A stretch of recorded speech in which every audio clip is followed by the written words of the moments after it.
Mesdames, Messieurs, bonsoir. Soyez les bienvenus dans ce journal. Lisanne, condamnée à de la prison ferme dans le procès des mariages chinois. Un an ferme pour l'ex-collaboratrice de Jean Germain. Le jugement a été rendu en début d'après-midi.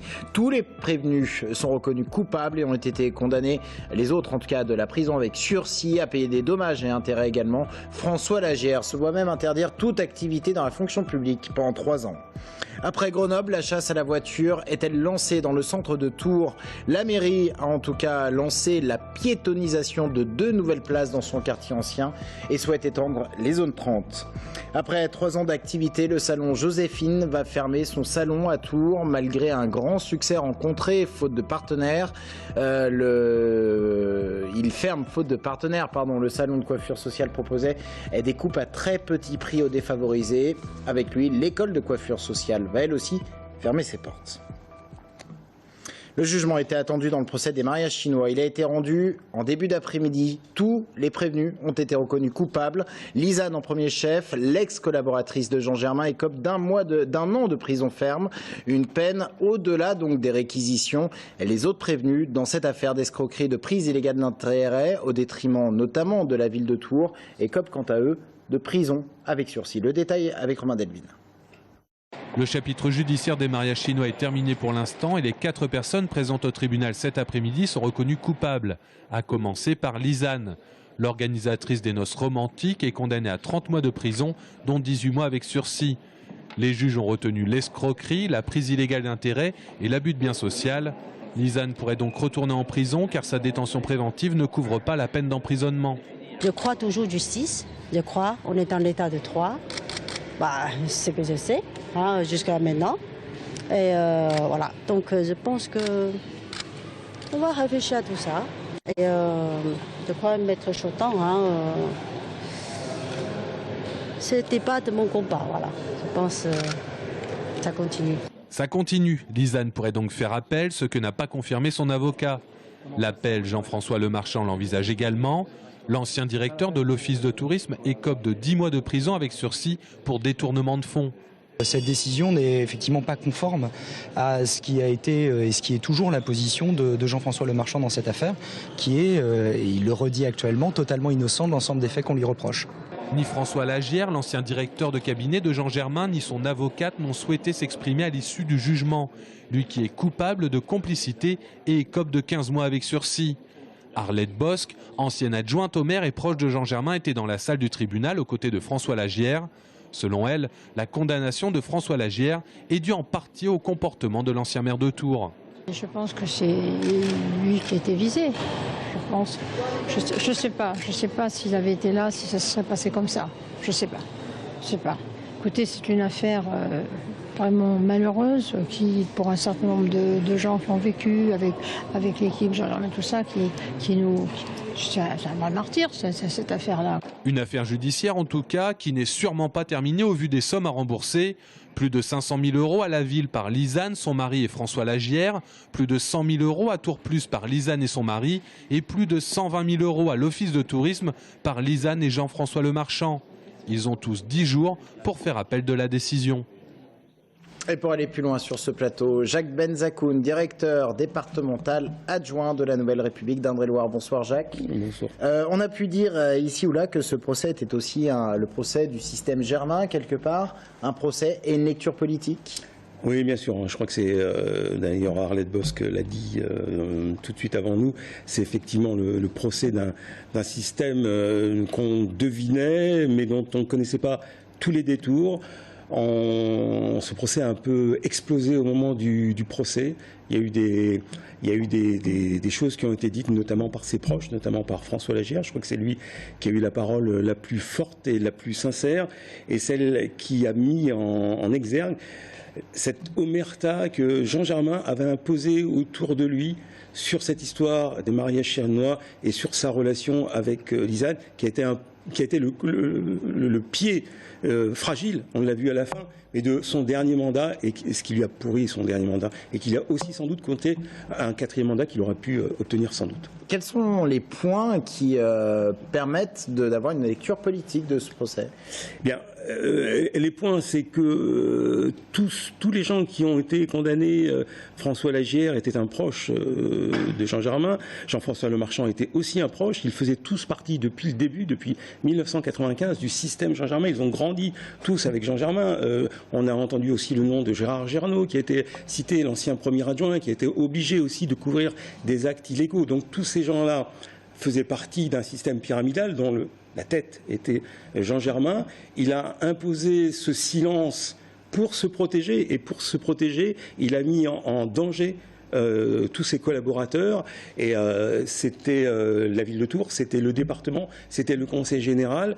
Il y avait ce silence pudique qui était entretenu autour de lui, qui empêchait les affaires de sortir, qui suppurait, et tout a explosé au moment du procès. Et on a vu un peu les méthodes qu'employait Jean Germain, surtout à la fin. C'est triste à dire, parce que c'est un homme qui a eu pendant au moins 2 mandats une attitude totalement valeureuse et qui a fait beaucoup de choses pour la ville de Tours.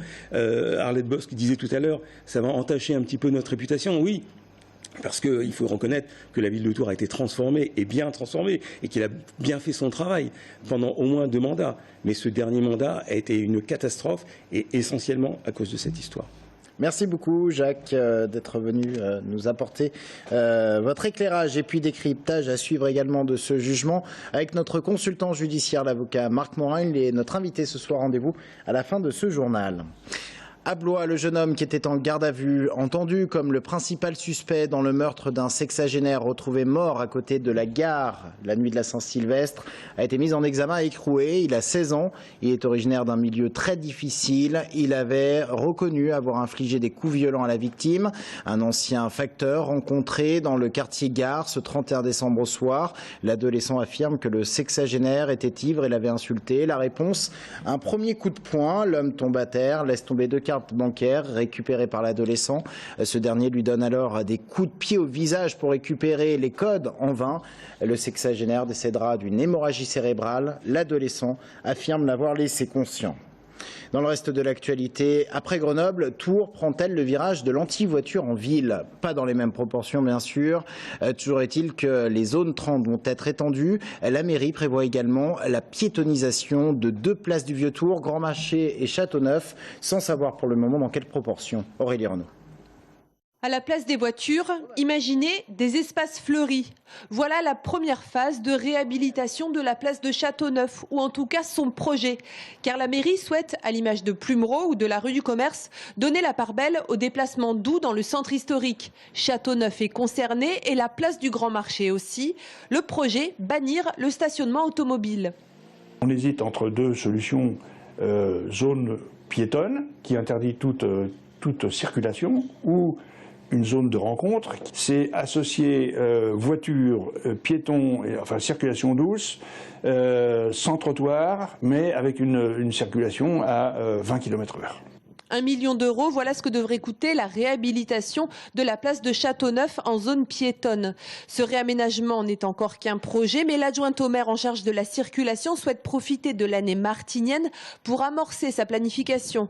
D'ici là, des réunions publiques auront lieu avec les riverains. Bon nombre d'entre eux sont des commerçants qui tiennent à garder des places de parking rares dans le quartier. Parce qu'il y a des gens qui passent, vous savez, qui font la traversée en fait de la ville, et hop, ils voient une boulangerie, ils s'arrêtent.